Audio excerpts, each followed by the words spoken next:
Where's the ATM card? Let me handle it, Scott said, his voice calm but with a hint of control. I was lying in the hospital, battling cancer, weak and tired from the treatments. His face wore a small, triumphant smile as he took the card, making me feel uneasy.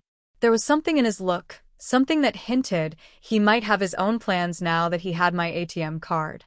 Just so you know, there's $800,000 in that account.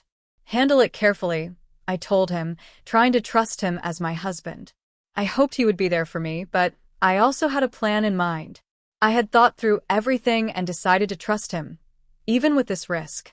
When I got out of the hospital, I went home to pick up some things. But what I found shocked me. A divorce application lying on the table. My heart sank, confirming the fears I had deep down. Scott had taken the ATM card, along with everything we had built together. But rather than feeling defeated, I saw this as the beginning of my own plan to fight back. I'm Shirley, a woman in my 50s, and this is my story. When I first married Scott, I thought I had a wonderful husband. He seemed kind and caring. For the first 3 months, our marriage was smooth, but things changed quickly. His true colors began to show. Scott acted as if he believed that a wife should always put her husband first, no matter what. This attitude slowly revealed a darker side to his personality. He became harsh and demanding, using his words as weapons. His favorite saying was, "A wife should always listen to her husband." Whenever I didn't follow his exact wishes, he would lash out, calling me names and making me feel like a failure. He even had specific demands about household chores. He insisted I wash his clothes separately and clean his room first before anything else in the house, no matter how busy or tired I was. Even meals became part of his demands. He would say, a wife's job is to make what her husband wants. Yet, sometimes he wouldn't eat the food I made, not because he didn't like it, but because he wasn't in the mood, without even telling me beforehand. I was frustrated and exhausted by his behavior. It felt like I was always walking on eggshells, trying to please him, but never succeeding. Each mistake I made would make things worse at home, adding to the tension between us. Living in this way was draining me. One day, while doing the endless chores he demanded, I felt dizzy and lost consciousness. I collapsed with a loud noise that startled our neighbor. They called the building manager, who came to check on me and immediately called an ambulance. I woke up in the hospital, finally realizing just how much stress and exhaustion I had endured. In that moment, I knew it was time for me to take control. As soon as I arrived at the hospital, they admitted me for tests. I hoped they wouldn't find anything serious, but my hopes quickly faded. The doctors diagnosed me with cancer, and it hit me hard. I wasn't sure if it was caused by stress, but I knew I was in a terrible state. I felt so dizzy that I could barely stand, and a nurse had to hold me up and help me sit down. The doctor suggested I contact my family, so I tried calling my parents. However, my mother had passed away a few years back, and my father now lived with my brother and his wife, 5 hours away by plane. It wasn't possible for them to come quickly. Feeling helpless, I decided to call my husband, Scott. I left him a message, but he didn't respond. It seemed like he had turned off notifications for messages from me, so he might not see it right away. The doctor advised me not to try getting my things from home by myself, so I let go of the idea, even though I needed a change of clothes and some toiletries. Hours later, Scott finally sent me a brief message saying, "I'll come to the hospital tomorrow. Wait for me." His message felt cold and uncaring, and I wondered if he would even bring my things with him. I had already asked Scott multiple times to bring my belongings that day, but he hadn't responded. My need was urgent, as I had nothing with me in the hospital. After hours of worry and waiting, he finally read my messages and sent a shocking reply, "Shut up and be quiet." His response was so hurtful, especially knowing I was hospitalized and dealing with a cancer diagnosis. I felt disappointed, but I shouldn't have been surprised.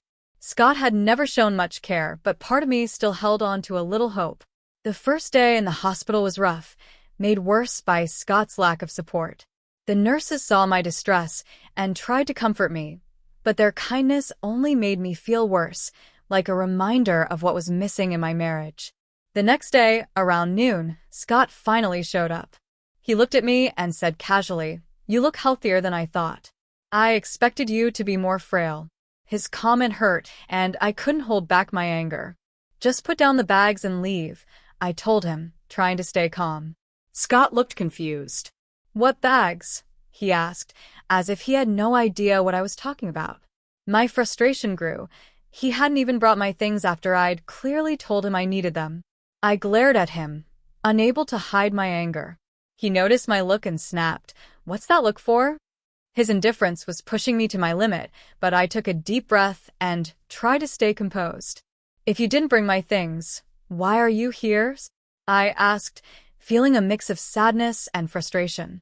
Scott responded to my angry question with a casual, "I had another errand."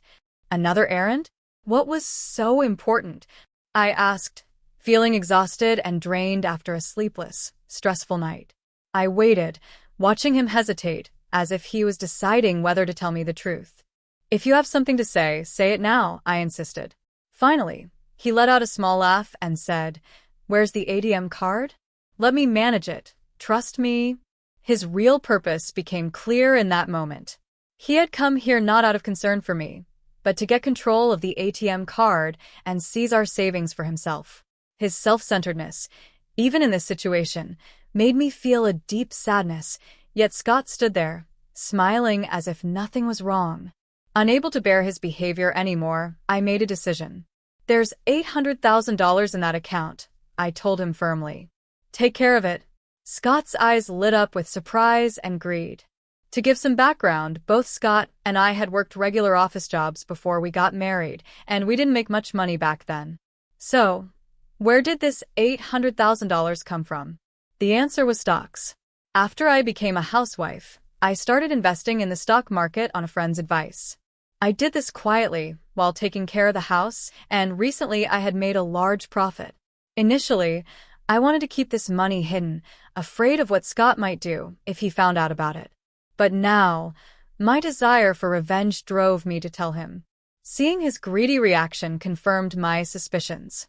"The ATM card is in the third drawer of the shelf," I said with a gentle smile. "Go ahead, take it." Scott looked stunned, but he quickly regained his composure. "Understood," he replied with enthusiasm. It was clear he thought he was winning, not realizing he was stepping right into my trap. "I'll leave everything to you," I said as he left the room, clearly excited to get his hands on the money. What he didn't know was that withdrawing such a large sum would take time. The banks were closed that day for a holiday, and Scott had work the next morning, which meant he couldn't access the money right away. This gave me the perfect opportunity to carry out my plan. I spoke with my doctor and got permission to leave the hospital briefly. Tomorrow would be the day I set my revenge in motion. I could barely wait. The next day, I went home under the excuse of picking up some belongings, but my real reason was to check on something else. As I entered the living room, I noticed 3 papers lying on the table, a divorce application and a hastily written letter. The letter read, "Sorry for the rush, but let's get divorced. Please sign and submit the divorce papers." I checked the shelf and confirmed my suspicion. The ATM card was gone. Scott had taken it. Most people would feel devastated to lose such a large sum, but instead, I felt a small smile creep onto my face. "Operation successful," I whispered to myself. If Scott had been there, he would have been furious, demanding to know what I meant. I started by filling out the divorce application, putting an official end to our relationship. Then, I packed the essentials I needed for my stay in the hospital. Leaving the house we had shared for years felt strange, but I didn't look back. On my way out, I submitted the divorce application, making sure our ties were truly cut.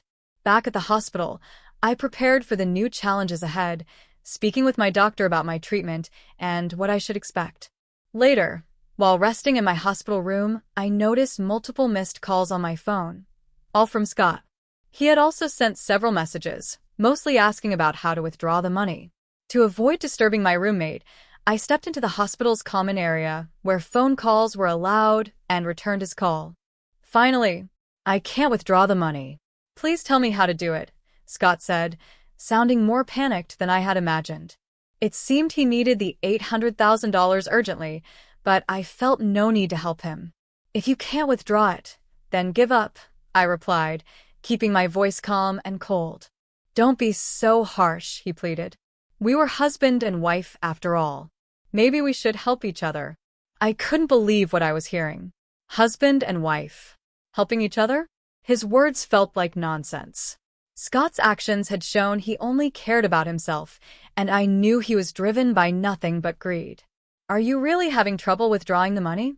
I asked, trying to keep my tone neutral. Yes, he answered, sounding desperate. I urgently need that $800,000. Please, just tell me what to do. Hearing him so desperate was something new. It was almost amusing to hear him, usually so controlling, sounding so cornered.